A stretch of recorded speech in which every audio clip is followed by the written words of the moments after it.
do everything real quick, and I don't know. Hindsight, I would have never done that again, or I won't do it again. I know that.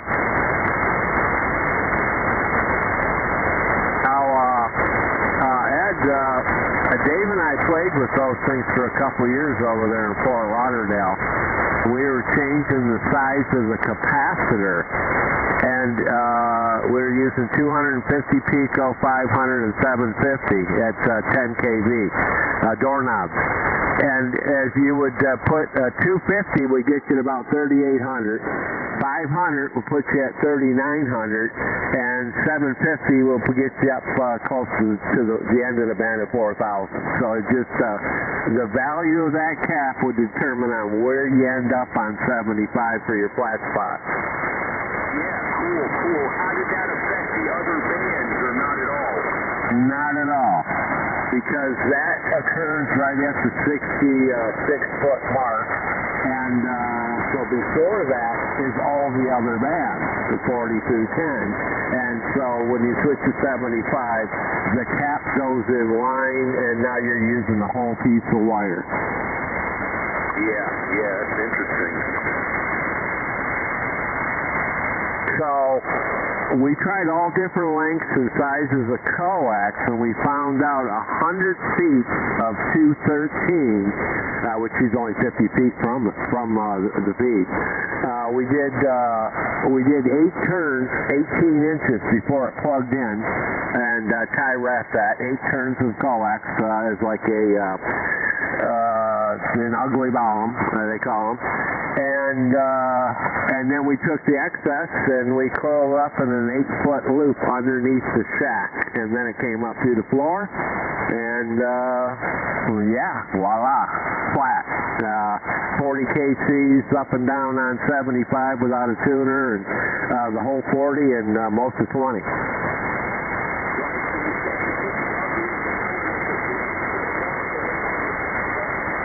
It was 18 inches away from the feed point, 18 inches down. We did 8 turns and then tie wrapped that big chunk of cable together. And that removed any RF coming back to the shack, and of course back at the shack there was, the ground rod and everything at the shack for the rest of the equipment. You don't want to ground it out at the transformer, because the shield of the coax is the counterpoise for that 49 to 1. So your antenna is really, if you use 100 feet and you got 130, you're nearly 200 and some feet. It's like a dipole that's 230 feet. Yeah, I hear you. Yeah. So it acts as a half wave on 75, a full wave on 40, and on and on. Yeah, sounds interesting. I might check them out. I guess they got a website, huh? Oh, yeah.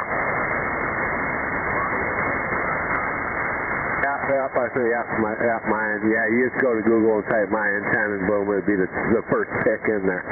Yeah, it's plural, my antennas. Okay.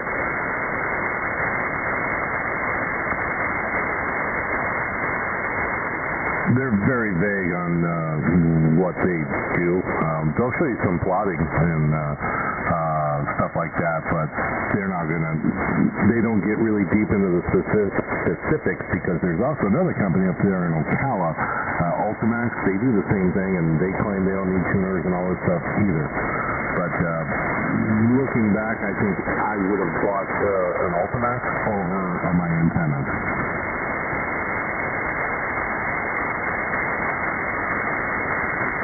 And my antennas isn't even an American company anymore. They got bought out by some Euro company. I didn't know that. I think that's about the time their quality went down. Yeah, so, I just don't, I just, don't like it, but, it's some people that like simplicity, it's okay for them, but no, not for me. Yeah, simplicity. Nothing I do over here is simplistic. Yeah, right. Right. Just don't put it over the top of your wife's Jeep. Yeah, no, nothing goes across my driveway anymore. It's hilarious. Those days are long gone. Lessons to be learned. I just wonder if that's what killed those backup batteries on my two Jeeps. I'm sure you were slamming RF into those things.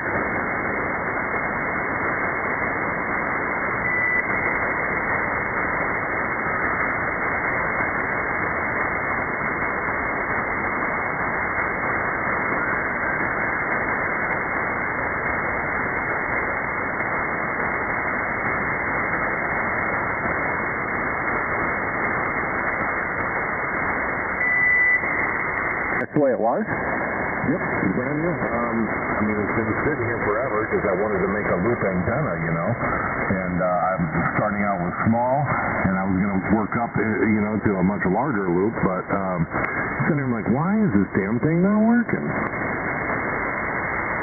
All my calculations are right, the shapes are right, the dimensions are right, and I'm like, well, that shouldn't be like that. I tried moving it up, down, moving it around, and it was like nothing.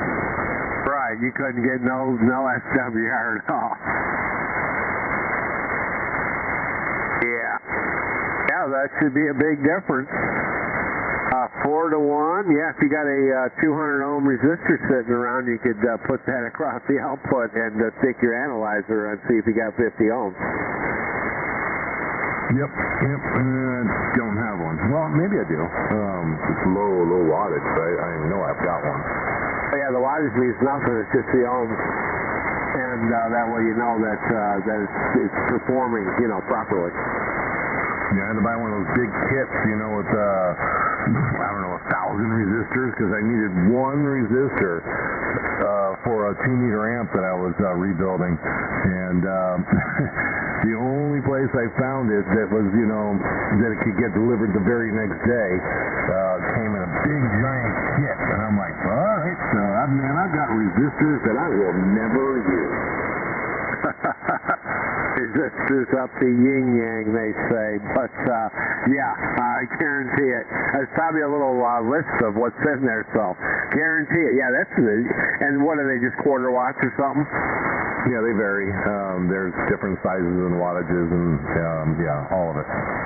Yeah, so guarantee it there's a 200 ohmer in there. Yeah, just put it across the output with a couple alligator clips or whatever, and put your analyzer on it. It should be flat across there, all bands.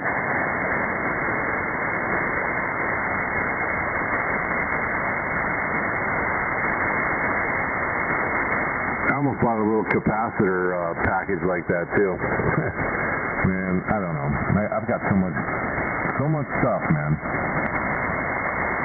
Yeah, if you're a repair guy or something, you know, doing repairing some of the older equipment, because that's not surface mount stuff, but yeah, you can open up your own service shop over there with all that stuff. Yeah, I'm too busy repairing my own stuff. I started messing around with that 2-meter Yagi that Hank gave me. I had to find the dimensions for all the reflector was half of it was broke off, and a couple of the directors. What's in front of the gamma? Those are the directors, and the back is the reflector, right? Yeah. Yeah, so he gave me a piece that was probably 7-8 foot long, but I need just a little bit more. But I was messing around with that today. You know, those things got what is that in there? 4 to 1 in those too. Oh, really? Huh. Usually they're made for 2 meters. You know, 2 meter 12 element Yagi has a 4 to 1 balance. I was like, interesting. And then, you know, each leg that comes out of that goes into the gamma match slides out there on the main element. Yeah, because usually just 2 meters, the driven is like 144 inches on each side. Your reflector is 5% larger, and each director in front goes down by 5%. So, yeah, if it's 144 inches on each side, it should be the right length. Yep, it's, I don't know the length of the boom, but the back reflector is like 39 and 3/4 inches or something like that, and then the gamma match, the main element, is like slightly smaller. I think it's 2% smaller. And then the next couple of the directors are a varied size, and then the last 6 are all the same length. Right, yeah. Yeah, that sounds right, yeah. But yeah, it's a Chris-Craft,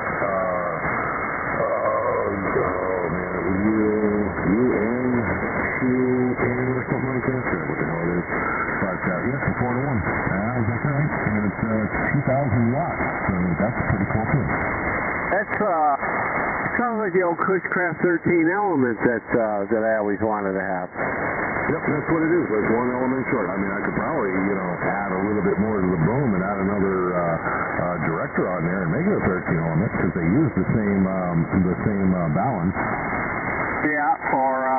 Yeah, or you even don't even need that. Yeah, you just leave it as a 12, and you might lose a quarter of a dB a gain. So yeah, you could leave it as a 12. It would probably still work. Yeah, the 13 element, I believe, is 15.8 dB gain with a front to back of 20 dB. So it's pretty impressive. Is it 20 or 30? I don't remember. But it's quite an impressive gain on those things, man. Can't wait to get that thing up and going. Yeah, it's vertical. You're going to vertically polarize it, right? Because, you don't have sideband, so I would assume vertically polarized. But, yeah, that's, remember back in the day, I had a friend that had one up over in, down in Fort Lauderdale, 30 or 40 foot beam. And about every night, Ray would go, about 10 o'clock, I'm fixing to go over to 2 meters. He talked simplex across the state to his buddies in Naples from Fort Lauderdale. Every night on 2 meters with that 13 element. Oh yeah, and I got that 200 watt amplifier too, so was it every 3 dB doubles your power allegedly? So that's let's just figure it 12 elements, it's one less. So let's just figure it at 15. That's 6 multiplier of 6, right? Is that what it is? Or 4, 5 or 6? I forgot. For dB gain? Yeah, it's, what is it, every 3 dB, it's like doubling your power.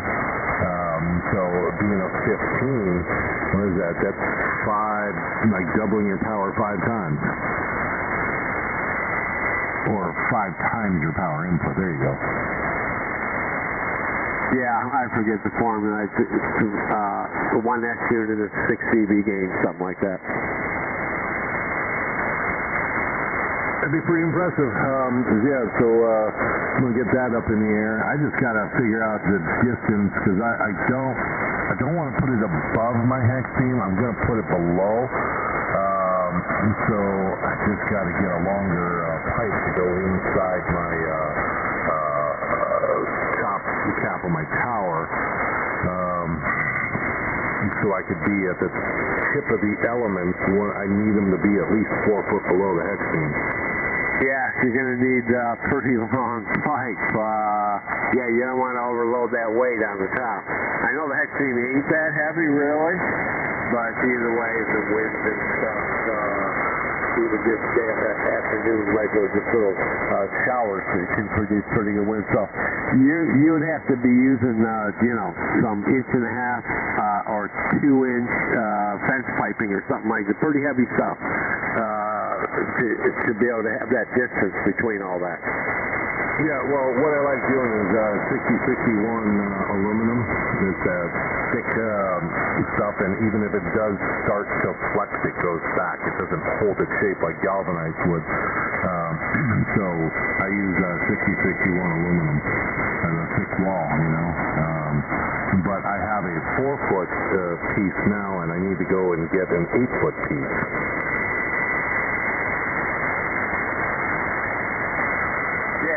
you have to see what your distance is from, one end of the driven element, from the top of the driven element to the bottom of the driven. How long, what is that measurement? And then you want to keep that. You're going to have to keep that, boy, to not talk. You're probably right. Probably around 4 feet away at least. I'm not even sure if that'll do it. The signal wants to go up.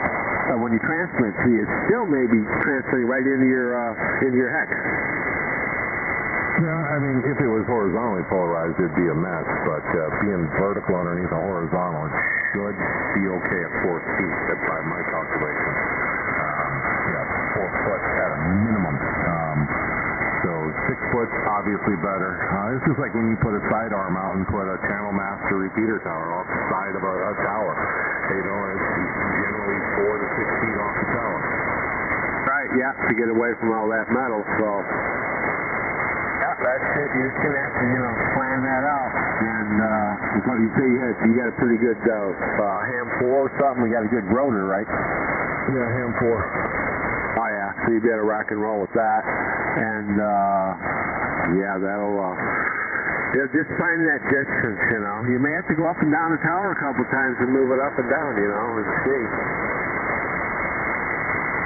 Yep. That sucks too, man.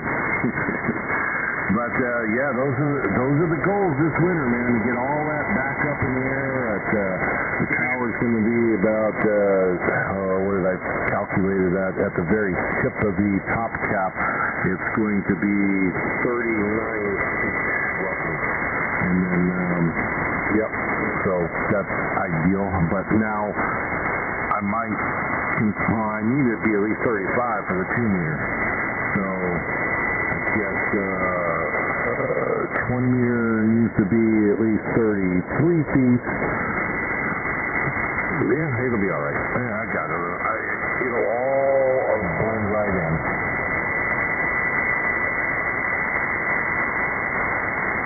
Beep. Howdy, and howdy, Tom. Howdy, Tom. Is this the beep on the beep?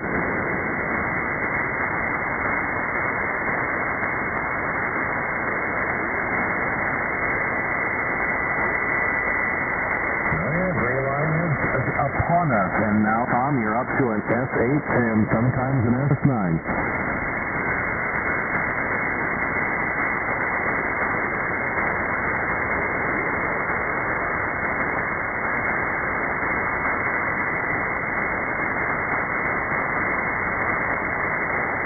Ooh, man, I like that. Plus 20 up there?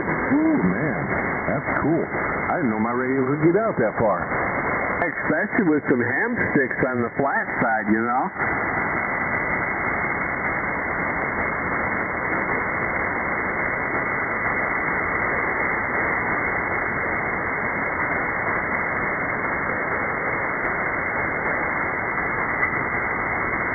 What about me?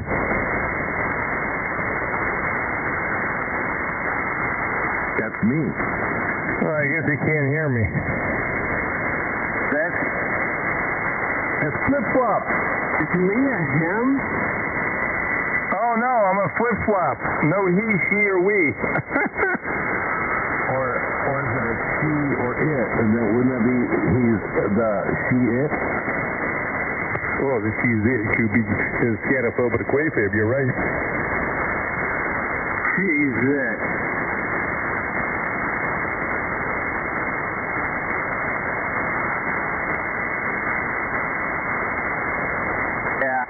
See those flip-flops there, you're insulated from ground. I got my feet with straps on them hooked to my ground rod.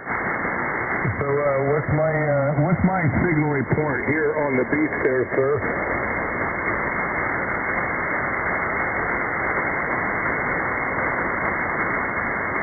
Oh boy, that sucks. I'm gonna throw this thing in the garbage. Yeah. Turn your amp back on. Well, it's on. It's working. It's just the way your antenna's facing, Dave. It's got nothing to do with nothing.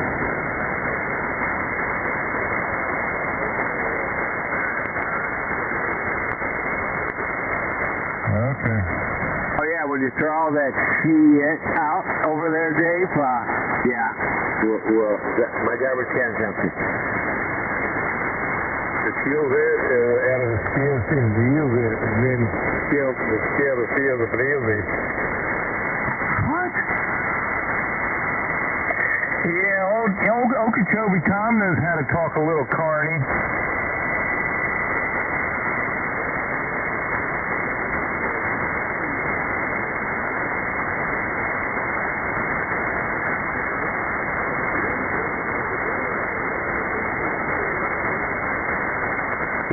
Yeah, and echo.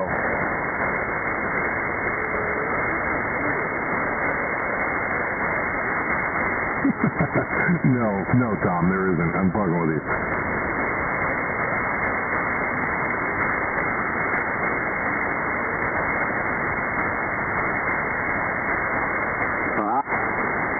Maybe your battery in your hearing aid's going dead.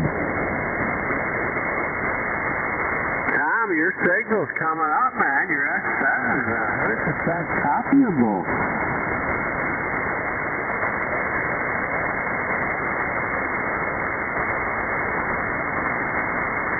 Oh, yeah. Gray line's here, man, so he's coming up. He's fluctuating between a 6 and a 9 where he is. I'm at 7 and a 9.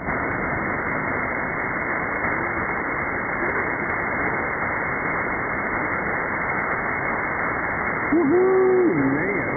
Amazing what about a legal limit will do for you. I think that's an illegal. Yeah. It's an illegal inrod, yeah. Well, my signal's not ill. Yeah, it's one of those sick birds flying around. No, my signal's killing birds in the air. Which I heard that what they did is they hid away with the birds, and now they're all secret government drones that they send out to spy on us. Hey, Mike, I think you might have a bug zapper over there. Could be. Right back here, hit the head. KWM.